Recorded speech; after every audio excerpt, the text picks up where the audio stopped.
Five-year-old Dimitri was born with cerebral palsy.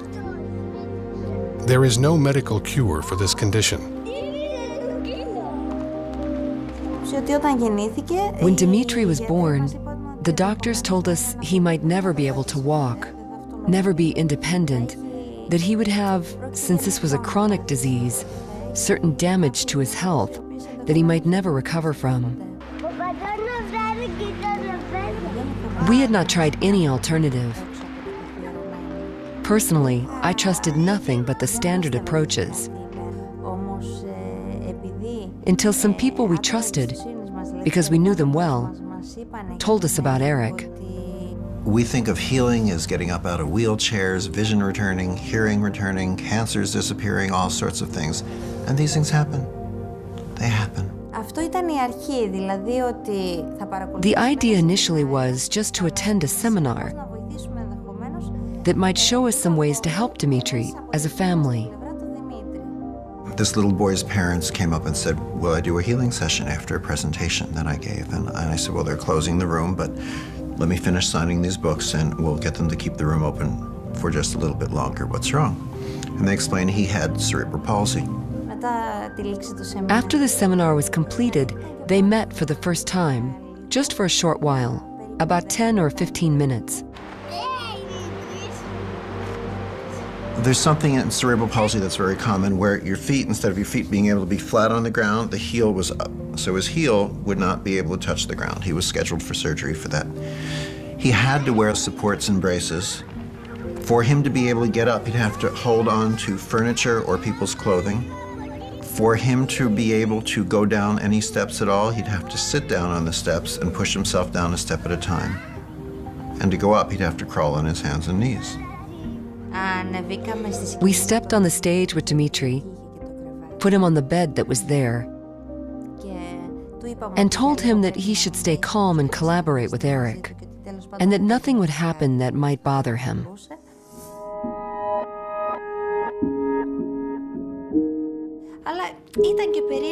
It was strange for us to think that this man was trying to heal him using his hands, and yet without actually touching him. He got up after 4 minutes and was not just walking, he was jumping and he was running. It was a huge surprise and a great joy for us. But at the same time, we were left wondering, how does this all work? So fast, so directly, and so effectively. He was walking properly, not standing on his tiptoes. And there was no need for anyone to help him climb the stairs, which was what usually happened.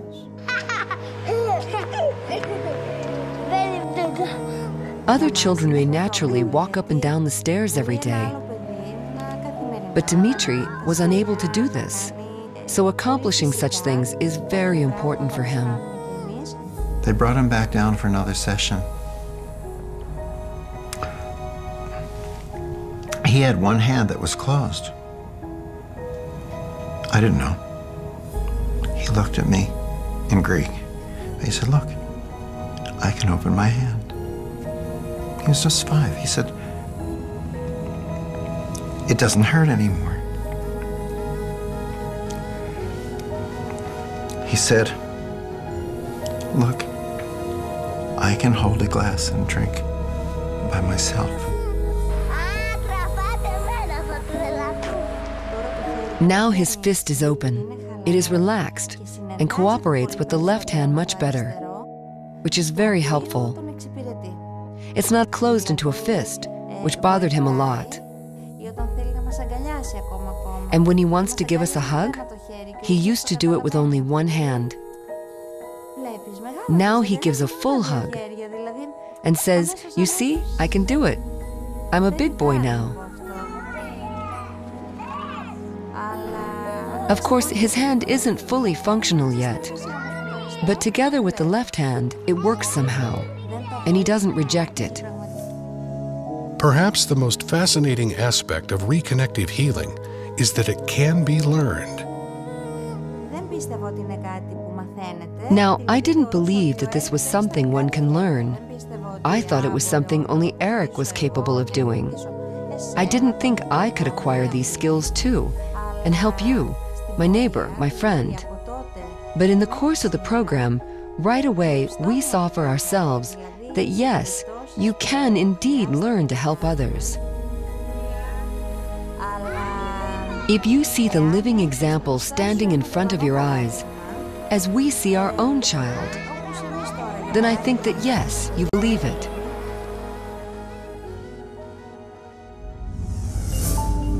There are amazing healings taking place all the time. Yet, traditional allopathic medicine has no model or explanation for how these healings can occur. We don't understand how it is that even the simplest thing, like the healing from a wound that is so mundane that every child has experienced it, we don't have a full understanding of how that occurs. The answers may lie in the fundamental shift which is occurring in our understanding of our universe. Virtually every ancient culture and every native culture has thought of the universe as a unity, as a circle, and man is being central to that. And it was only with the discoveries of Isaac Newton and René Descartes that ripped us out of the fabric of our universe and created this clockwork model where mind is separate from body and that we are separate from each other. And that idea of separation is the foundation of Western thinking. Now, Newton described a very well-behaved universe of separate things operating in space and time according to fixed laws. The idea of the body as machine. The body is this well-behaved machine with the two engines of the body being the brain and the heart, and the whole central orchestra being conducted by DNA. That's the model we have. And we think of various processes being localized in certain parts of the body. What's wrong with that is just about everything. Body is completely decentralized. There is no central brain in a sense, and that the brain is closer to an antenna receiver. It's closer to a transducer of information, a receiver and a transmitter of information, but not the central repository of that information. In our conventional world of biochemistry and cellular biology, we focus on a Newtonian belief of a material world. Through the history of science, we focus on the mechanical reality and have let go of the concept of energy and fields as information in biology. That's the Newtonian perspective that says, focus on the matter, don't pay attention to the rest of the stuff. Except that we're now recognizing that the mind, which is an energetic field of thought, which you can read with EEG wires on your brain, or even more interesting is a new process called magnetoencephalograph called MEG. While electroencephalograph, you put wires on the skin and read brain activity, magnetoencephalograph is a probe outside of the head, and it reads the fields of neural activity without even touching the body. So it basically says that when you're processing with your brain, you're broadcasting fields. 1875 to 1920 was this enormous growth of biochemistry, and it was then thought that chemistry is possibly, we're a chemical machine. The answer is to put the right chemical in the body and you'll get better. To a point, that's correct, but it doesn't appear to be correct for chronic disease. It's correct in the short term. There was a major intellectual split going on at the time in physics, because the old Newtonian world, the clockwork universe, was going strong, And a few crackpots in Denmark, Germany, and to a lesser extent England, developed quantum physics and said that it doesn't work the way you said it works. It doesn't happen like that. And there were huge anomalies found in physics that could not be explained. And the upshot of this was that the old idea of a mechanical universe, where everything happens for a specific reason in its own way, had to be dropped. Quantum physics changed our perception of reality over 80 years ago. Surprisingly, this new viewpoint has yet to be incorporated into our current biology model. The main problem with the current biological model is that it's reductionist and mechanistic. That means, first, it tries to explain everything in terms of little bits, generally molecules, because they're the smallest things in organisms. And secondly, it tries to treat the organism as a machine that works simply in terms of physics and chemistry. Chemical reaction in the body is supposed to be central, and the main reason it occurs, according to current theory, is through molecular collision, so that one molecule collides into another, and that's how they have this information, and how we have a cascade of chemical processes. Now, if you think of the usual cell, a cell is like a swimming pool, and molecules are like a couple of tennis balls in that swimming pool. And according to this theory, one tennis ball is supposed to find another tennis ball in this vast body of water and do so instantaneously. And that is supposed to account for all the millions of instantaneous activities that occur in our body at every second. And that's ludicrous.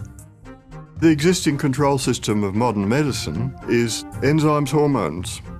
Not consciousness, not emotions, not body field. All that is there as your control system is enzymes and hormones. And we find this a bit inadequate to explain the whole majesty of human behavior and sickness and the whole darn thing. It's impossible. Today's medicine still works on the old paradigm of physics, which dates back to the time of Newton and the primacy of matter. Modern physics has long ago eliminated that paradigm and understands that it is not matter, but mind or spirit, which is primary. Though it isn't defined as spirit, but as energy fields, as intelligent energy fields. We look to science as some sort of absolute truth and a story that's already been written. But the reality is that science is a story told in installments, and every new chapter oftentimes refines or completely changes what has come before. This intellectual pendulum swing, and it's swinging towards the idea of holism and looking at how an entire system works together. Whereas you see the doctors began to look at how each individual cell worked, and they got down to the cellular level. That's all been done for 100 years. Great, we understand it a lot. But we don't understand how the cells talk to each other and how they deal with information. When I was 15 years old, I had a very serious motorcycle accident. I was on a motorcycle I shouldn't have been on, and we were hit by a car that caused a very serious wound in my leg, ended up with 66 stitches. At the point of impact, I clearly remember having an out-of-body experience where my consciousness watched my body tumbling through the air and ultimately landing. And it was sort of shocking to me when I kind of came back into the body. That said to me that perhaps my consciousness isn't just in my brain, but that it is imbued with more quality than that. And then as I was facing a very serious outcome, they talked about the possibility of having to amputate part of my leg. I remember laying with a cast from my hip down to my ankle and thinking about how to rally my immune system through my thoughts such that I could promote healing in my leg. And so I would lay on the couch and I would visualize my immune system, and I could feel it tingling. I could feel the healing happening in my leg. And I didn't come from a medical family. I have no idea at all where this idea came from. But somehow it was noetic. It came directly to me that that was what I needed to do. And ultimately, they took the cast off, and I'm a two-legged creature still, thank goodness. And so I think that there was something about, my own personal experience with that healing, that there was something about recognizing that my mind was important to my body, and my body was important to my mind, that I just knew intuitively. Mind, intention, belief. Can these factors influence healing? If you think you have an incurable disease, if you think it yourself, you are right. If you think your problem is curable, then you are also right. It all depends on your intention. When you think about intention, what is intention? And how does intention play a role in healing? Intention plays a role when you think about how our thoughts and our emotions and our cognitions influence our immune system and our endocrine system. And we know that this happens. We know that people who feel a tremendous amount of stress, for example, have a diminished capacity in terms of their immune system's functioning. It's been discovered in the laboratory over the last 15 or 20 years, for example, that intention does have physical effects. So, for example, we recently conducted a study where we recruited couples, one of whom had cancer. And we took the partner of the cancer patient and we trained them in what we called a compassionate intention program. And so they were invited in to participate in a training program. A lot of it had to do with meditation, it had to do with heart opening, it had to do with subtle energies. And we took them through this training program, and then we asked them to go home and continue to practice this intervention for 8 weeks. We brought them back and we put them in our laboratory, and we monitored the patient in one room. And we put them in a 2,000-pound electromagnetically shielded room so that there was no possibility of electromagnetic fields or the partner of the cancer patient talking to them on their radio or on their cell phone and saying, okay, breathe deeply now. We could rule out any of those kind of conventional explanations. Meanwhile, the partner who'd gone through the training program sat in another room and watched the image of their loved one on a closed-circuit television screen. And then at random times throughout the session, they were asked to send loving, compassionate intention to the patient. The idea was to see if we could find correlations between the intention of the one person and the physiological activity of the other. What we found is that there was a significant correlation in the physiological activity of this person and the physiological activity of the other. This suggests that there is some way in which information is transferred that isn't accountable by the conventional Newtonian model of cause and effect. The partner of the cancer patient wasn't coming in and whispering in their partner's ear, calm down now. Quite the contrary. They were at a distance, and there was no way that the two people knew when this kind of interaction was happening, and yet it happened. Sending an intention that I am better, sending information with belief that I am better, is sending information to the body to correct itself. Because as we say, a thought is an actual physical energy too. And it sends information to the body as well. It's been very well demonstrated that our belief system affects how we behave and how we perform. And it also affects our lifestyle. So if we don't believe that we can help ourselves, we probably cannot. If we don't believe that positive information is useful to our health and well-being, then it probably won't be. Our thoughts create our body moment by moment. When we think positive thoughts, we release certain chemicals into our body. When we think negative thoughts, we release negative chemicals into our body.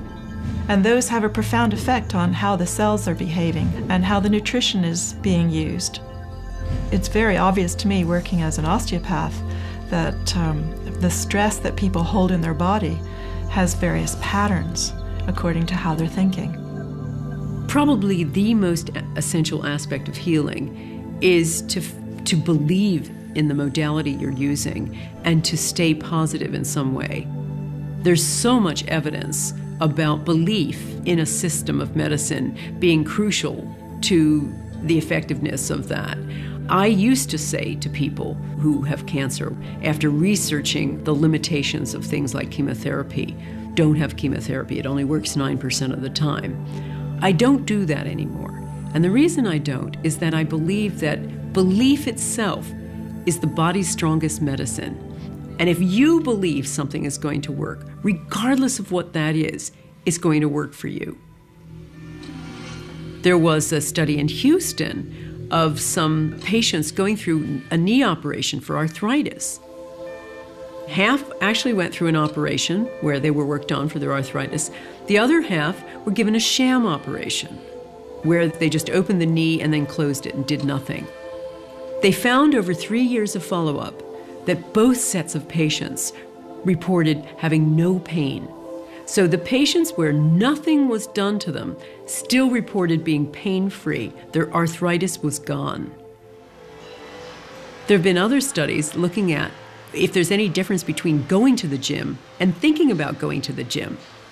And with this study, they took a group of people and they sent half to the gym to work on their biceps, and the other half were allowed to sit in their armchairs and just think about going to the gym and working on their biceps. And they still recorded a very strong effect in the group who had just sat in their armchairs. The couch potatoes still built up their biceps. So the body really can't distinguish between, action and thought. And you see this most clearly with the placebo effect. Traditional Western medicine typically attributes spontaneous or miraculous healing to placebo. But what exactly is the placebo effect?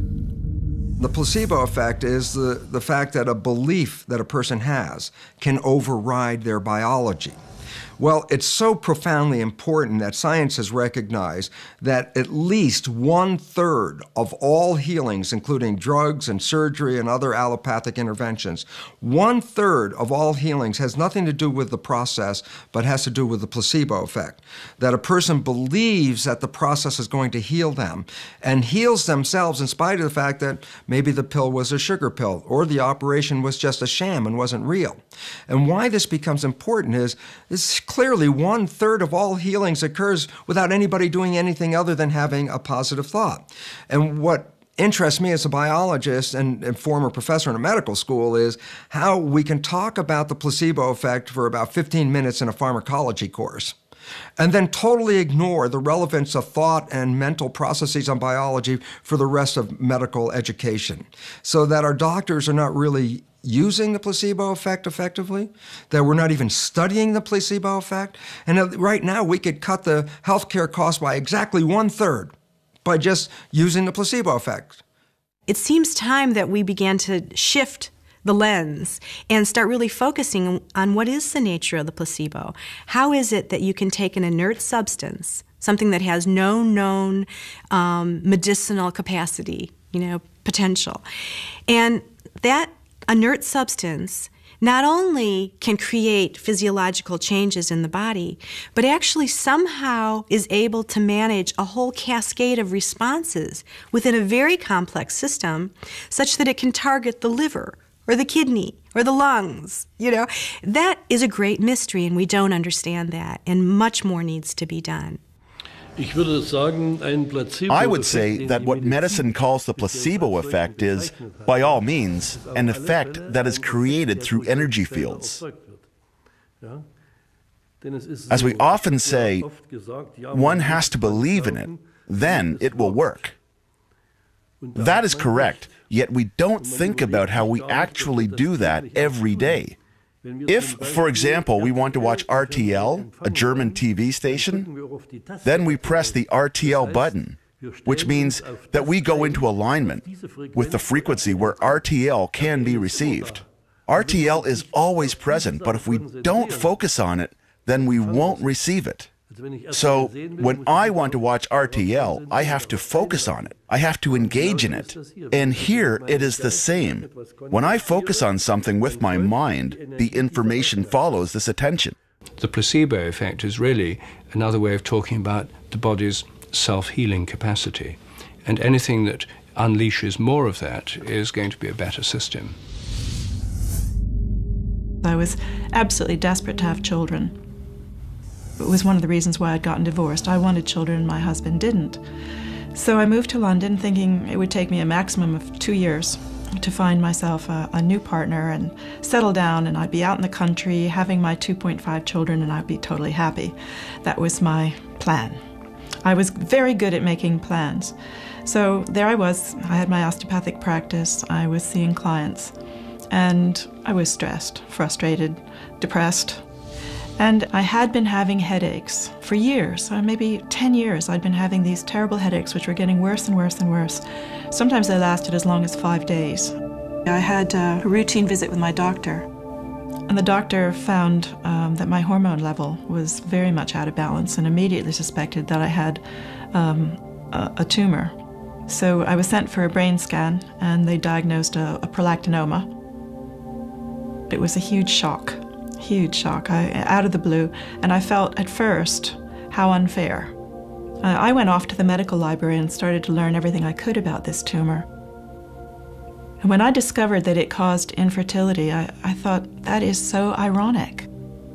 Every cell in my body was saying, I want children, and I had somehow created a tumor that stopped me having children.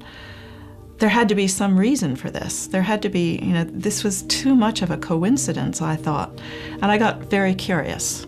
Because of my alternative medicine background, I decided to treat it alternatively, rather than go for the orthodox drugs or surgery.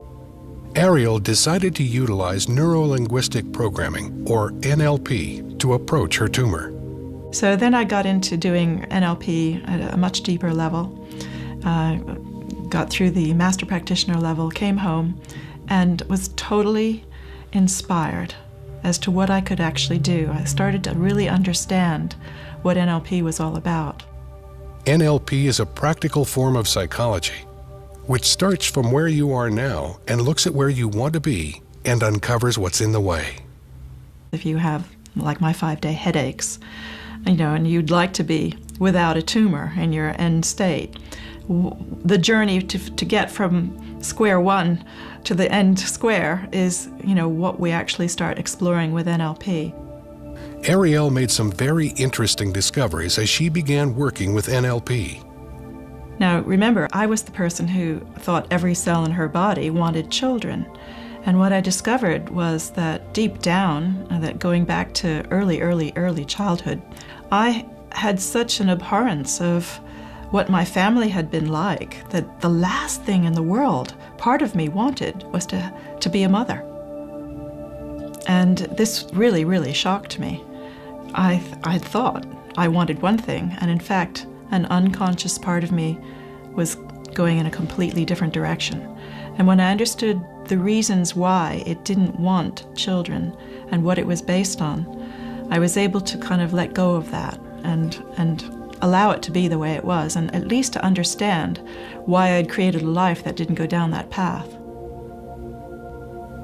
One day, I heard myself shouting inside my head. It was like this little voice saying, I'm so sick of this.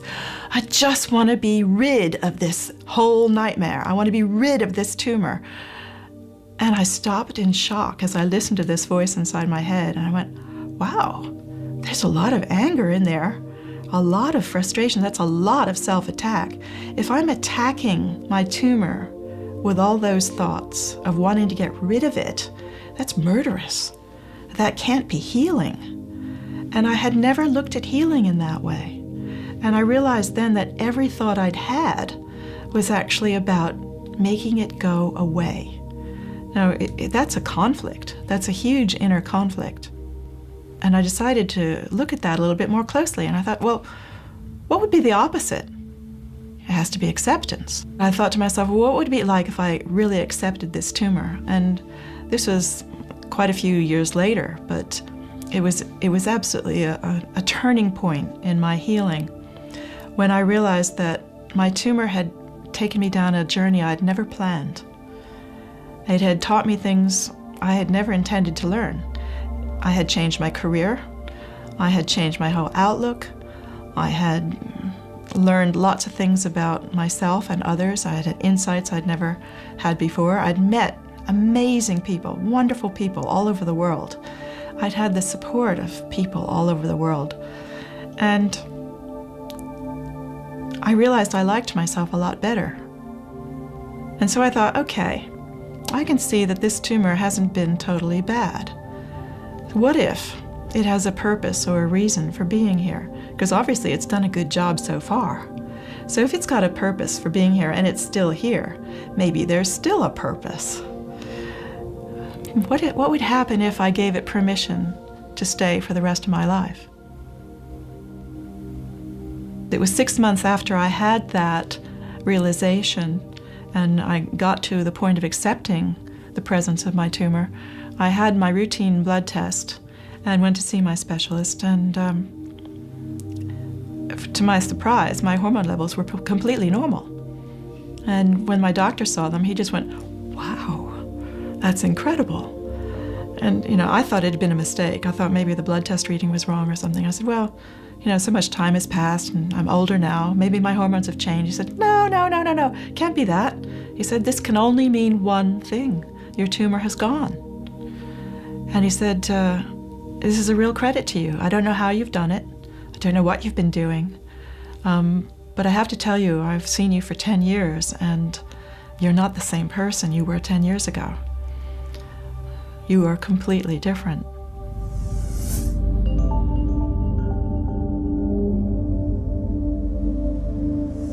When we make an emotional shift, let's say we go from frustration to joy, those kind of emotional shifts, about 1,400 biochemical changes instantly go off in the body. Now, if you think about the course of one day, all the emotions that we feel, the highs and the lows, and you know the myriad of emotional textures that occur through our perceptions during a day, you can see that emotions are creating lots and lots of changes in our physiology.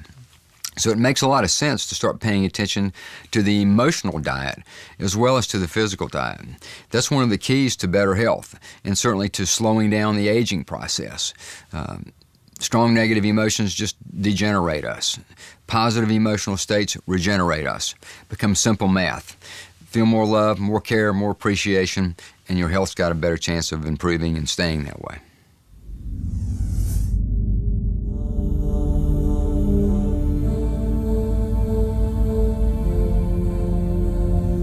One of the most profound discoveries made really since the advent of quantum physics is a thing called the zero-point field. And what this is the energy exchange that goes on between subatomic particles. All subatomic particles engage in a little energy dance. It's almost like playing a game of basketball. They send energy back and forth to each other. And in that exchange, a thing called a virtual particle is created just for less than the blink of an eye. Now, that little individual exchange isn't much energy. It's about a half a watt's worth. But when you multiply all of the subatomic particles doing this energy exchange across all things in all the universe, you come up with this unfathomable amount of energy, all happening out there in empty space, like some supercharged backdrop. While conventional biology focuses on the material stimuli, quantum physics reveals that it's the invisible stimuli that are much more important. There's a simple quote by Albert Einstein that makes sense out of this, and the quote is, "The field is the sole governing agency of the particle." What Einstein meant by this very simply is the field, the invisible energy forces around us, they are the sole governing agencies of the particle. Well, the particles matter. And so quantum physics says the character of matter is ultimately determined by the field. How then is healing communicated to another person? Well, you see, there's this field. We're not in this field, we are this field. We're denser, we're lighter in between, we're denser, we're lighter in between, or some people say we're lighter when we're physical form and we're denser in between. Whatever the aspect is, we're blips in this field of energy, of light, of information. We access this field all the time. We pull information from this field all the time. Every one of us has watched a flock of birds in flight and how it changes direction. Instantly, all birds in the flock change direction. So it seems as if a superior bird brain controls all the birds simultaneously. That only works with the help of those fields, since the fields are able to transfer with no informational loss, and above all, instantaneously, with no time delay. Walk into any great cathedral in the United States, in Europe, anywhere, that's been standing for hundreds of years or more. And what you will experience is in that cathedral is a hush of awe, reverence, quiet, and it's a palpable experience.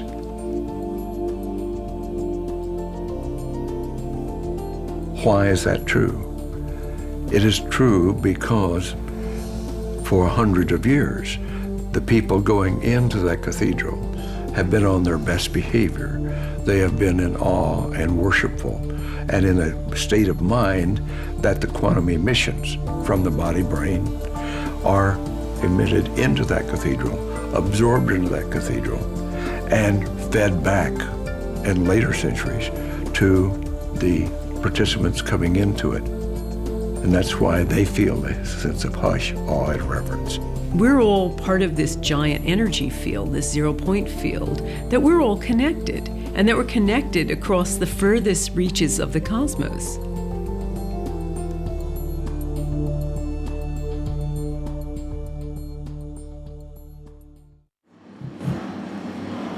Watch an ice skater. There are things that they can do that are not describable in terms of nerve impulses. Nerve impulses and chemical reactions are too slow to explain the subtleties of life. Even now, if you look up the textbooks in psychology, in medicine or biology, and try to find out how the nervous system works, you're confronted with the discontinuity of the system. The nervous system is comprised of neuron cells that carry electrical and chemical impulses throughout the body. If you measure the impulses of the nervous system, we get some of them going at 200 miles an hour, whereas other of them going at 2 miles an hour, and I think those of the pain reflexes are very slow. How on earth the brain or any other part of the body can coordinate the nervous system and your very fine movements when these impulses are supposed to be travelling at many different speeds is just an impossible problem. If you're a dancer, for example, we're moving in 3 dimensions and you're moving in time. How on earth that person can coordinate all of these important dance steps is quite a mystery. This seems to be impossible with the contemporary model of the nervous system. We need a field theory to explain how the nervous system in all its complexity can coordinate everything that happens in the body. We now know when you study nervous system activity that the brain can start firing in synchronous pulses throughout different areas of the brain virtually instantaneously. The significance of these coherence of these pulses that begin to fire when actually consciousness is functioning is when scientists looked at how fast you could coordinate all these different areas that were focusing at the same time, that the coherence of the firing was faster than the physical ability of cells to communicate from one area to the other. So basically, these results reveal that the brain is communicating on a higher level than through the physical transmission of nerves. Our brains also don't work the way we were taught in school. Learning isn't here, memory isn't here, speech isn't here, this isn't there, this isn't somewhere else. These aspects are diffuse throughout our brains, and we access it from the field. So it's as if there's this bandwidth of information that we're always in tune with, although not always consciously. We're understanding that the brain doesn't have precise addresses for certain things. No one's been able to find where memory is, for instance. And Carl Pribram did some amazing studies years ago, horrible studies, where they taught rats certain runs and then began systematically destroying the rats' brains. And they found that no matter how much of the brain they removed, the rats might have terrible motor skills from that, but they would still, over and over, remember the run. And from that, Pribram understood that you couldn't say that memory has one precise address, that it's much more delocalized. And in fact, most radically, that memory might not exist inside the skull at all, but maybe somewhere out here in the field. And so what you have instead of this localized, centralized system is much more of a paradigm where the body is an interaction. It's not something that ends here, it's something that ends out here. And that we have an interaction taking place between us and our environment, us and the field at every moment. I had an irregularity on a kidney that was discovered by an MRI. The physicians wanted to biopsy that, and I said, no, we're not going to do that. And I had a healer, Adam, a young man in Vancouver, who was developing his talents as a healer. He wanted to work on it. Over a period of a month, we did that once a week. Using just a photograph, Adam can perceive a person's body field in the form of a holographic image. He sees areas where the energy flow is blocked, which indicates illness or injury. Through his intention to heal, he manipulates energy and information to clear these blockages, allowing the body to change. I went back and had a sonogram made of that a month after diagnosis. The radiologist examined the data and said, whatever you're doing, keep doing it, that the irregularity in the kidney is smaller and disappearing. Went back 3 months after that, and later in 2003, after that, where the total healing period had been less than 6 months, and again had sonogram, and it was totally gone. Everything was regular again. Nearly all of the healings that I have worked with have been remote or at a distance, and it doesn't seem to make the distance seems to have no effect at all, which would again suggest we're dealing with a quantum phenomena. The healer was in Vancouver, British Columbia. I was in Florida, the longest distance across the United States. So I've continued then to experiment with different healing modes for different things with different people. But the mechanism is always the same. There's information being transferred. And there seems to be an energy transfer as well that's palpable. It now appears that our bodies are connected to the field, but what is the mechanism for this intercommunication? How can this connection take place? One possible solution: the biophoton. Biophotons are weak emissions of light emanating from the cells of all living things.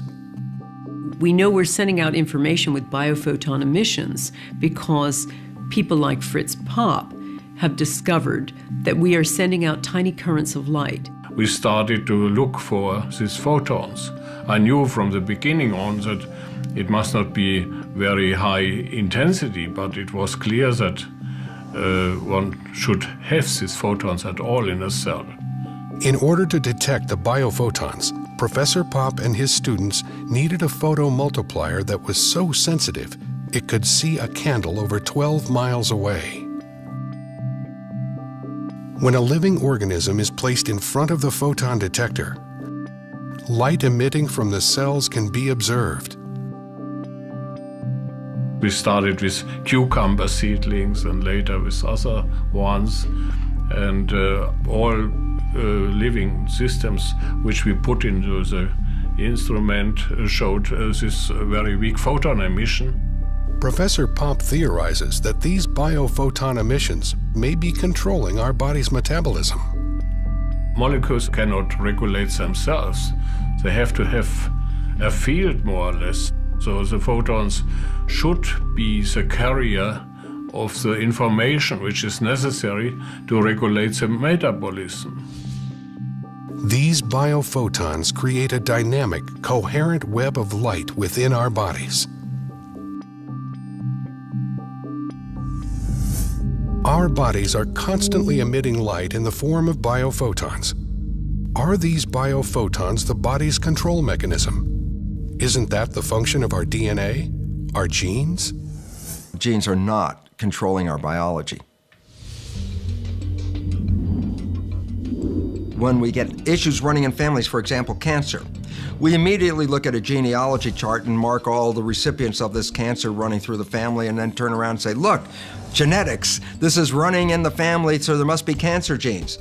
What they've left out of this very interesting piece of research that reveals that when children are adopted into families that have cancer, the adopted children will express the cancer with the same propensity as any natural child in that family. But the interesting fact is the child comes from totally different genetics that doesn't even have that cancer. So it says being introduced into the family dynamics, which is where you learn perceptions and beliefs and attitudes, is what shapes the cancer, not the genetics that somebody came in with. There is a new branch of genetics known as epigenetics that addresses this environmental influence on genetic expression. Epigeneticists have discovered that the information inside every cell, the thing that switches it on and turns it on and changes things, is not inside the cell, but outside. Signals occur outside from the environment. A gene is a blueprint, that's basically what it is, to make a protein molecule. And the proteins, there are over 100,000 of them, are the building blocks that give us our biology, our structure, our behavior. Okay? So the issue is, we talk about gene blueprints, and up until the last 10 years, a blueprint was a hardwired piece of information to make a particular protein. The new science is just mind-boggling because it reveals that through epigenetic mechanisms, through the influence of the environment on reading the genes, epigenetic mechanisms can produce over 30,000 different variations from every gene blueprint. And all of a sudden, when you start to recognize that, you realize we have potentials that are totally unlimited. And this is a great change from a belief that genes were deterministic. Now, genes are potentials. If you just look at the molecular level, the Human Genome Project has revealed that we have about 25,000 genes, far fewer than they originally expected. The Chimpanzee Genome Project has now sequenced the entire chimpanzee genome, and their genome is virtually the same as ours. They've got the same kinds of proteins, the same kind of genes. You can hardly tell the difference.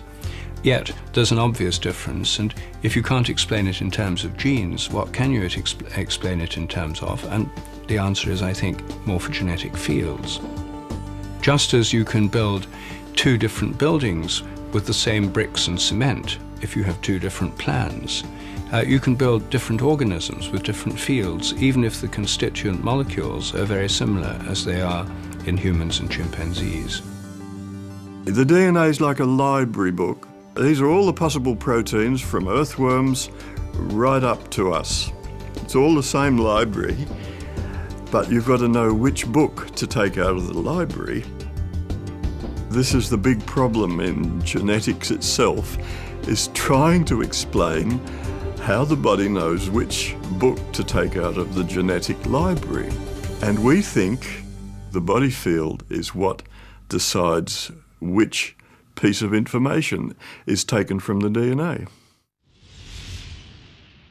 Many cultures of the past have explored the energetic system of the body. Today, researchers theorize that the body does have a field of energy, known as the morphogenic field, or the body field. There's a hierarchy of fields organizing our bodies. There's the field of the whole body, there's the fields of the organs, and then the fields of the tissues, and then the fields of the cells within those.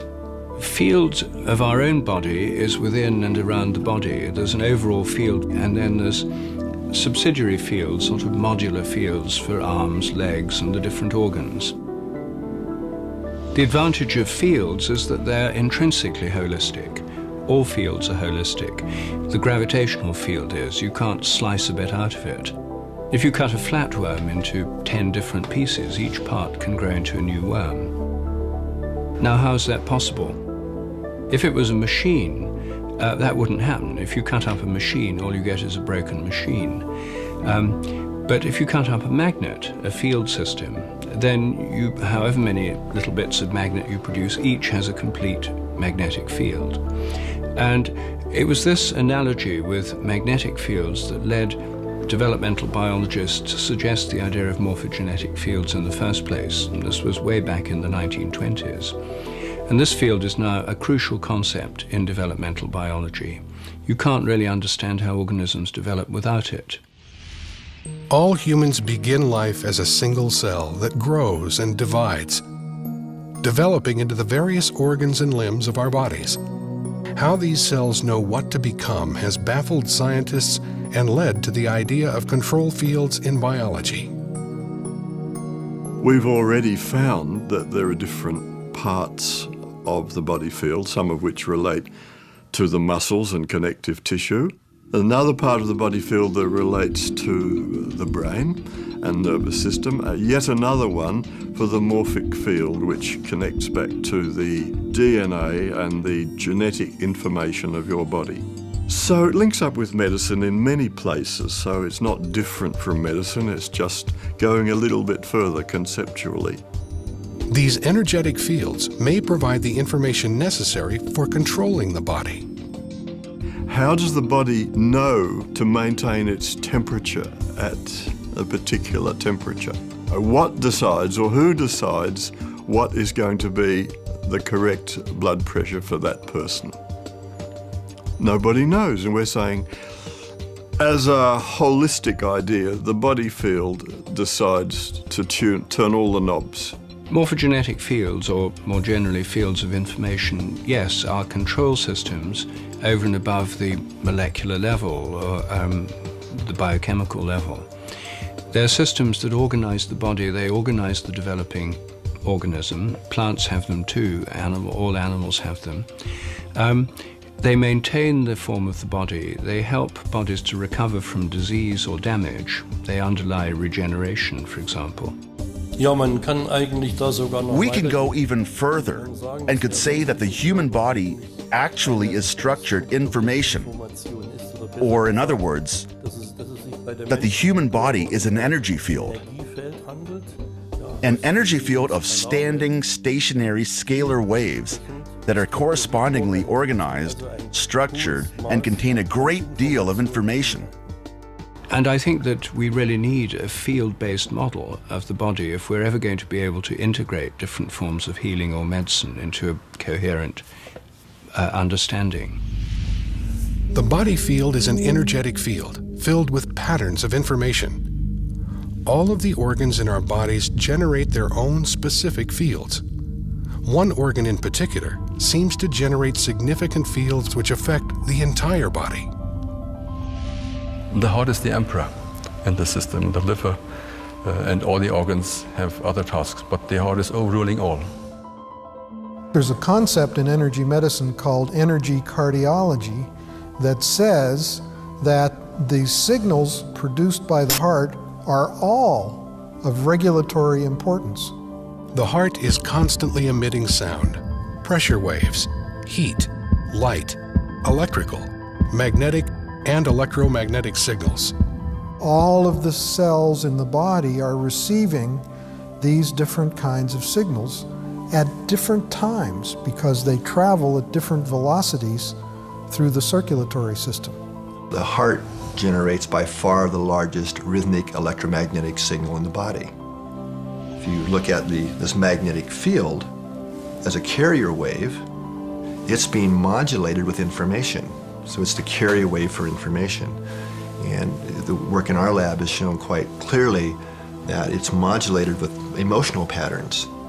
In other words, if we're feeling angry or frustrated, irritated, the information that's being imprinted on that magnetic field is very different than if we're feeling care or love or compassion towards that person. The heart has been found to have rhythmic beating patterns that can be incoherent or coherent. These patterns are closely linked to our emotions and how we feel. When the heart's rhythmic beating pattern is smooth and ordered, it's called a coherent rhythm. And that coherent rhythm entrains or synchronizes the brain rhythm, the nervous system, the bodily organs and glands all dance in harmony to that heart coherent rhythm. Positive emotions, what we tend to call positive, things like love, appreciation, care, forgiveness, gratitude, all lead to a very different kind of heart pattern than negative things. Like if we're feeling anger or irritation, anxiety, those create what are called incoherent rhythms or disordered patterns. On the other hand, we have the positive feelings when we're just appreciating the sunset and how beautiful it is. Our heart's beating out this what we call coherent rhythm. It's a sine wave-like pattern that the heart is sending to the brain.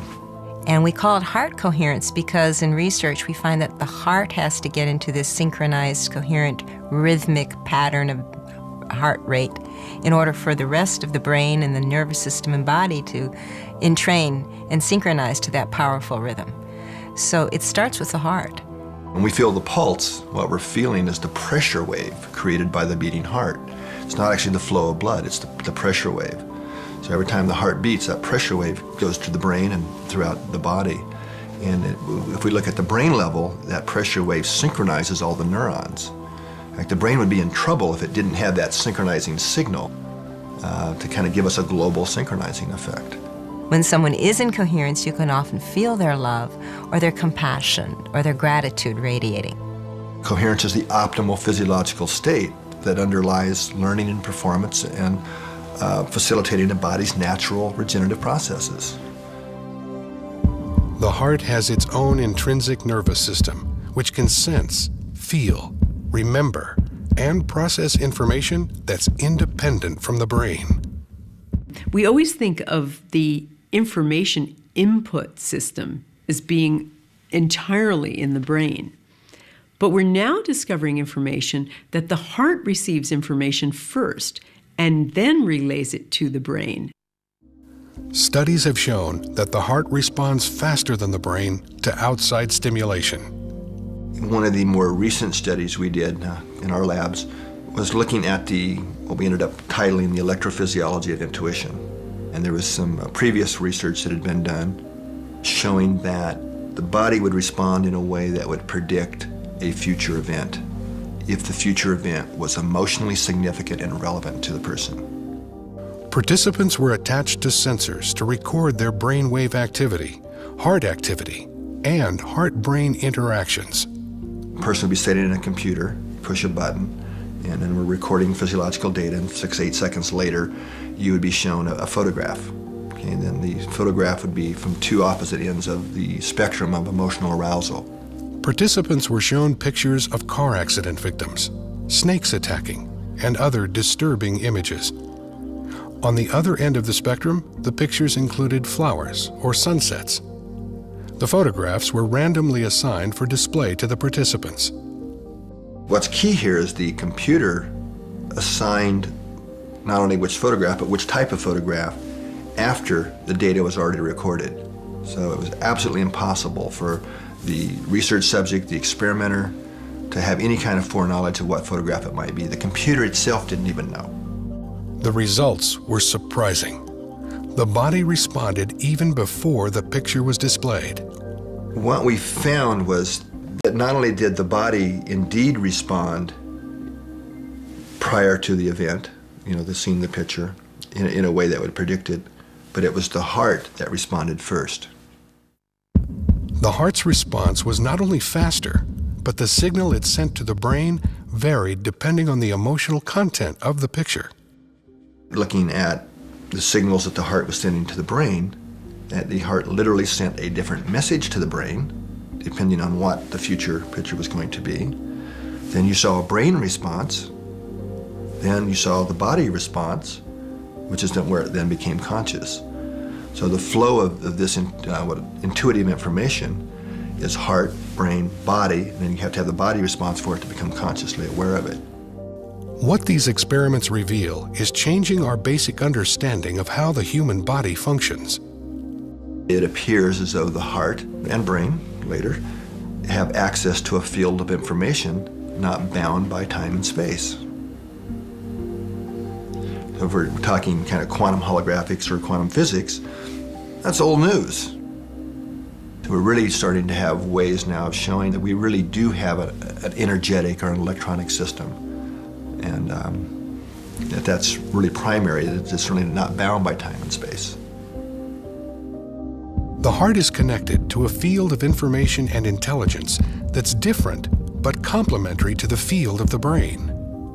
It's very clear these neurons in the heart and the brain part have short and long-term memory. They process information. It's a functional brain. Other researchers theorize that the heart may be the master organ for imprinting information into the body field. There's a lot of neural tissue in the heart, and we believe that neural tissue is there in order to act as an imprinter for the hologram. The body's holographic body field is continually supplied with information via the pressure waves of the heart. Inside the heart, there is an enormous amount of charge. Now, the pressure waves in the presence of this charge inside the chamber of the heart is sufficient to imprint information. If the heart is transmitting or imprinting information, there must be a way for the cells in the body to receive that information. There are receptor protein cells on the outside of the cell which are simply there to receive environmental information. How is my day today? What is going on out there? What does the body want this little cell to do today? You see what I mean? There has to be intercellular communication, but there has to be one source so there can be one control system for the body.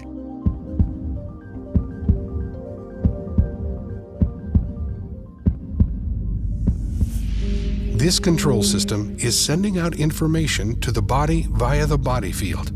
But what exactly is information? If we think of the body as both a material and an energetic, dynamically exchanging open system, which it is, we need to eat like a ton of food a year and most of it is passed out. So all of that food is somehow turned into the body, which remains extremely stable for long periods of time. Somebody basically doesn't change much for maybe 40 years as an adult. People recognize you immediately, even 40 years later, because the basic body structure doesn't change, even though after a short period of time, you don't have a single atom left in your body. They've all exchanged and gone out. And so now this is the hamburger I ate yesterday, and in 3 weeks from now, this will be a carrot that I eat tomorrow, and so on. It's a very dynamic system, and yet I remain the same.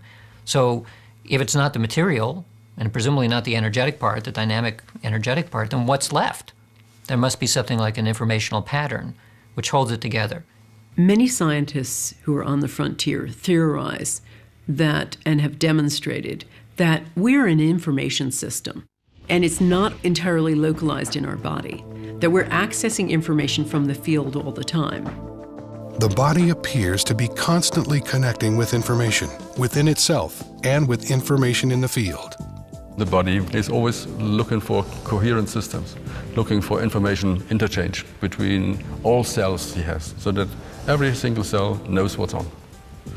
There's a large information system, and some people say that illness is just a lack in the information system, and I suppose they are right.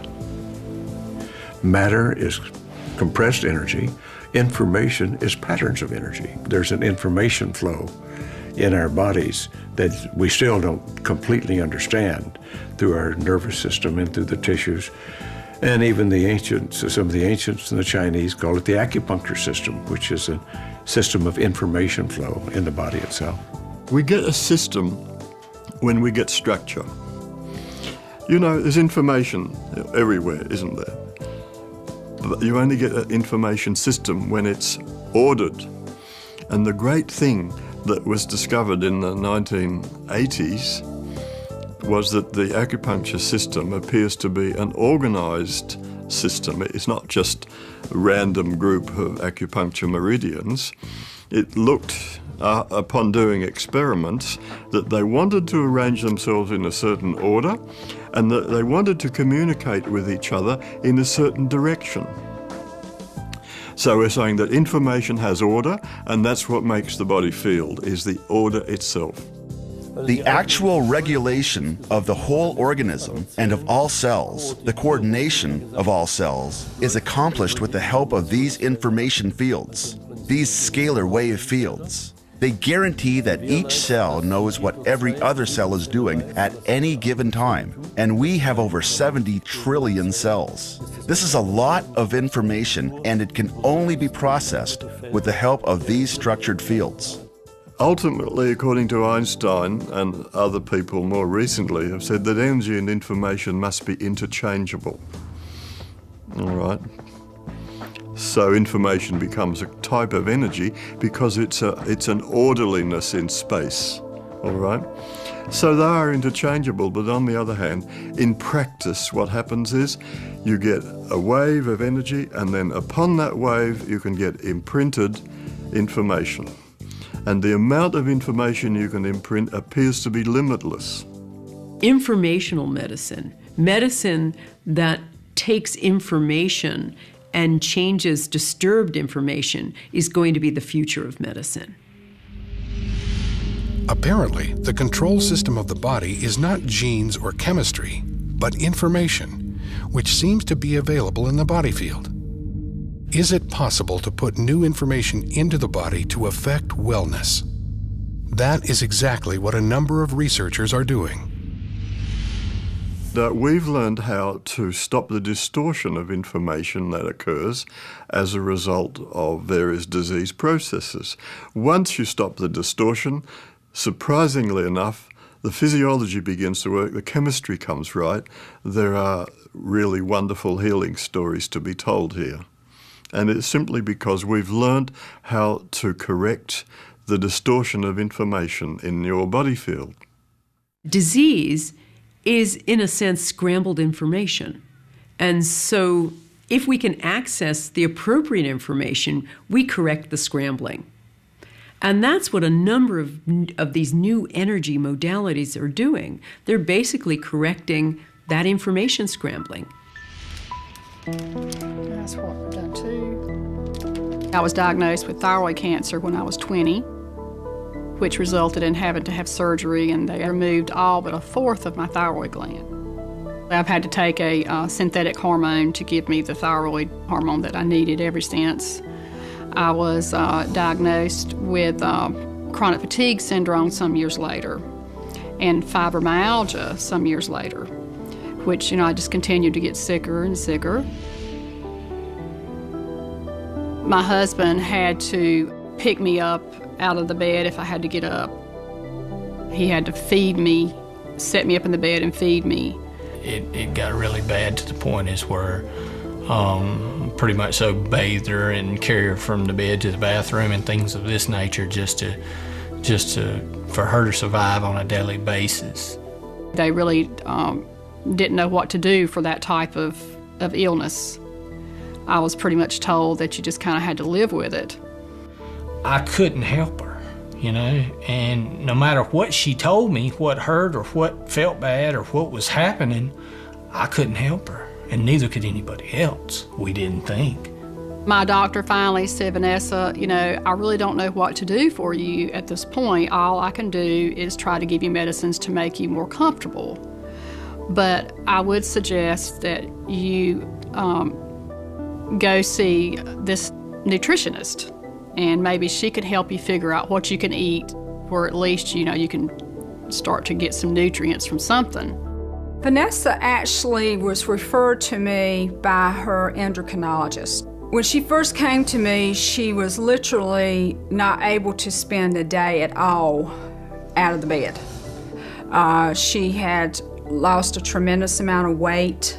She was allergic to almost everything. I was having a lot of trouble finding any foods that I could eat at all, which really resulted in me being so weak. The inside of her mouth had a lot of sores inside of it. The lips had multiple sores on them, like a cold sore type thing, and her hair was like straw and coming out. The first thing I did was the nest testing. The system is designed to determine areas of distortion in the body field. New information is made available to the body by ingesting drops that have been imprinted with an information pattern. I started her out at the dosing that we would have addressed a child because her energy fields were that weak. So we started out very, very cautiously. One morning I woke up after I had been seeing Deborah probably for a couple of months, and I just had this feeling that I hadn't ever had. And I knew that this was the answer. And I felt so good that I just cried. I just sat up in the middle of my bed and I just cried and cried and cried. In about 6 months, she reached an energy level of where the body was beginning to transfer message more effectively, to where every layer that we went through, she was showing remarkable health changes. Being from a man's standpoint and a southern country boy type person is how I grew up. I first thought it was hocus pocus, you know, and I had my doubts, and it took a while, but I see now that it's phenomenal. It truly is. I've become healthy enough to what I think is living a normal life again, because now I can clean my own house. I can cook my meals. I can even work in the yard. I can even wash my car. I can do things that I never thought I would ever be able to do again. It's 180 degrees from where it was. It's just a total turnaround. It really is. I really don't know how to explain the difference in the way I feel. It's like I died and I come back to life. And I never thought that I would ever feel this way again. I got my life back. I got my life back, and it's wonderful.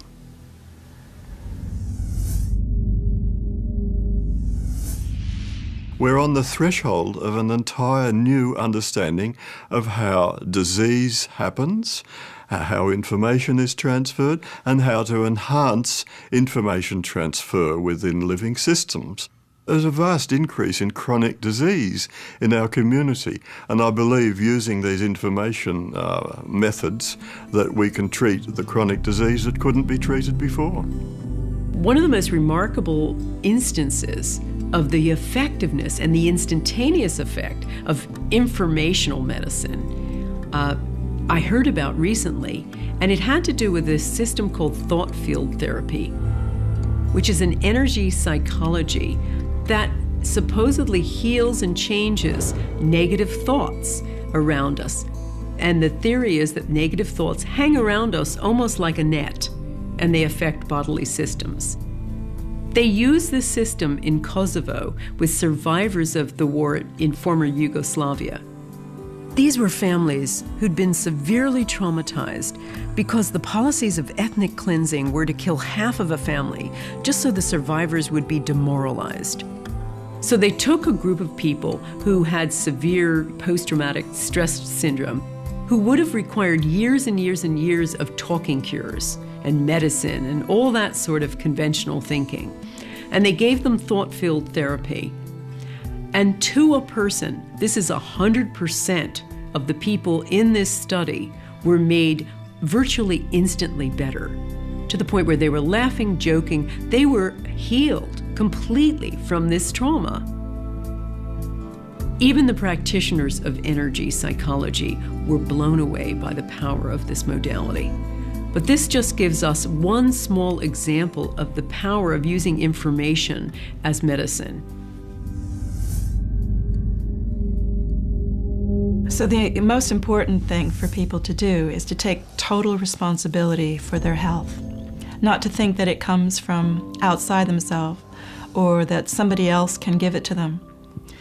And by taking total responsibility, that may mean they have to start with choosing the thoughts that they think so that they are in a good state of mind, the state of mind that's most conducive to healing. One of the fundamental things that has to change in the future of medicine is this focus on the gene as being the solution to every illness. If you look at what epigeneticists are coming up with, you have an understanding that the gene is really subordinate to this outside information system, and that we have to look at information rather than the gene as being the thing that we have to crack, so to speak. We have to come up with information systems that regularize the things that go wrong. I think there is absolutely no question that healthcare today at a global level is in crisis. And it's a crisis of meaning, it's a crisis of economics, it's a crisis of leadership, and it's a crisis of our models and our understanding of what promotes or facilitates healing. We do things like we have a war on cancer. We try to destroy invading organisms. It's a warfare model of health and disease and how to treat disease. And the body really doesn't go for that. We have to learn from other cultures, from other traditions, from the observations of all the different kinds of healers that are working in our own cultures at the moment. We have to take the best of modern science and use it to integrate what's going on. What we need to do is foster a revolution that shifts our model from a disease-centered orientation to a healing-centered orientation. And once you begin to make that move, you are, responsive to a variety of different factors that can facilitate or enhance our natural healing capacities. I think we can rightly say the revolution has begun, not just in my case. There are research workers all around the world who are thinking much the same and who have research data that we can incorporate into these new ideas of the body field. But I think now we have a viable scientific theory for how the body stores and accesses information. So we do have a medical revolution on our hands.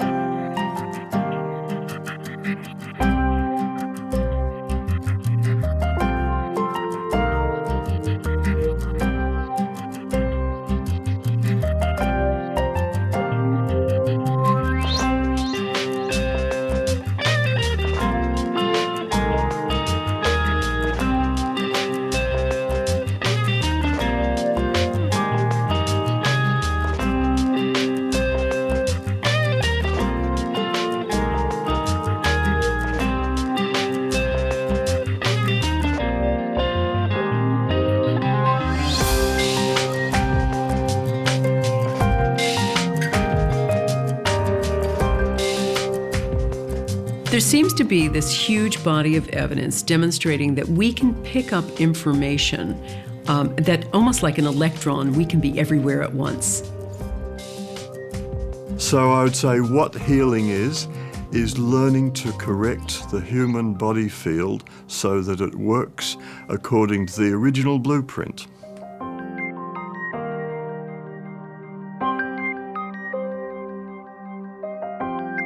So ultimately what I'd like to see is a shift from this disease-centered to this healing-centered model, and recognizing that healing is a profound mystery and that we have so much to learn, and rather than presuming we have the answers, staying open to the possibility that there are new things that we can discover for how to enhance the human condition.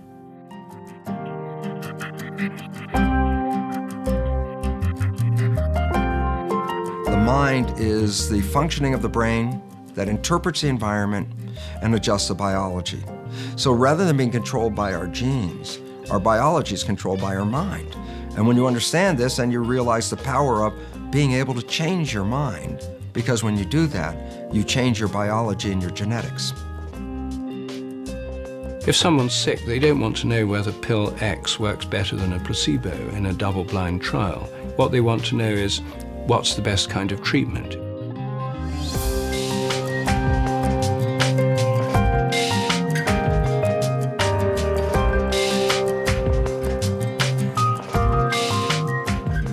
I believe that we are more powerful than we realize.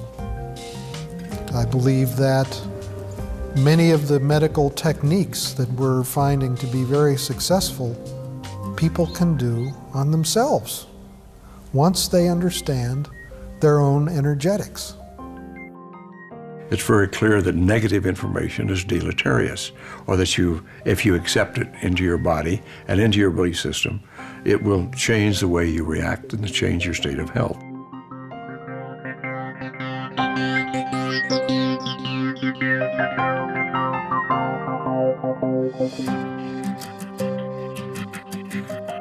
We know that from work by William Tiller and others, we found that when you begin to work with reconnective healing, there's an amount of, I believe he calls it, excess-free thermodynamic energy that is released.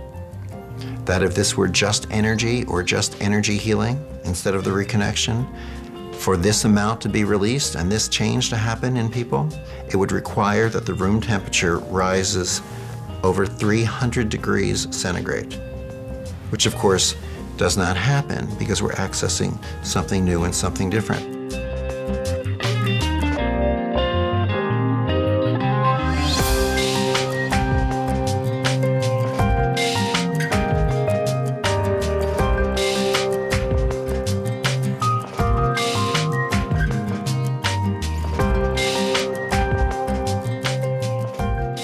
Coherence is the natural resonant state of the human body. In other words, we do have, us humans, we have a resonant frequency. Okay? And it's also what we call the coherent state.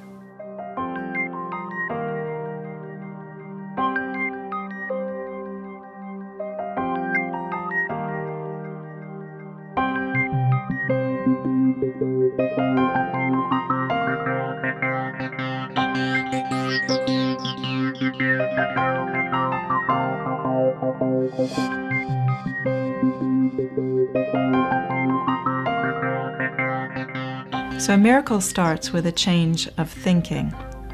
It's like when I changed my thinking about my tumor, and I decided it was my best friend and my guide, rather than it being the worst thing that had ever happened to me.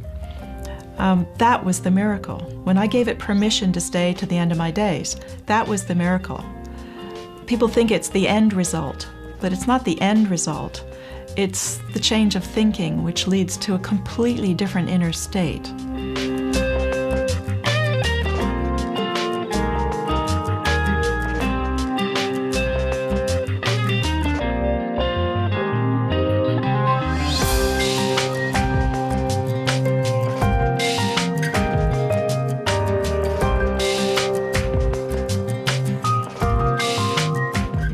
You need both. You need the will to be healed and the good information from a therapist, from infoceuticals, whatever. Yes, of course. This has to come together, this has to match.